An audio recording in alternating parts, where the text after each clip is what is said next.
grassy kind of area above the beach. You can see a lot of exposed poles and sticks and stuff that were never visible before.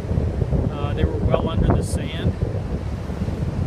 The beach itself, if you look out further, it just looks like a beach, but you can start to reflect it's eroded quite a bit. My guess is the money that the city spent, or the island spent, on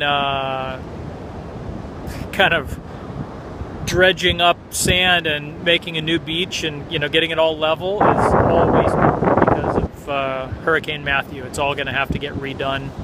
You can see on this inlet here, this is the Marriott over here.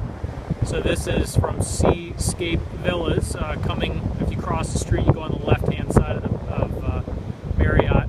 This is the entrance. You can see this huge channel kind of carved out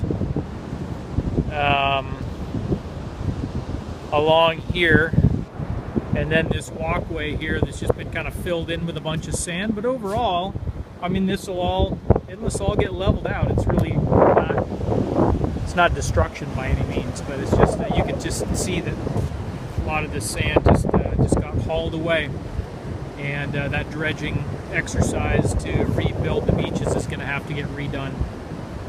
All right, that's it.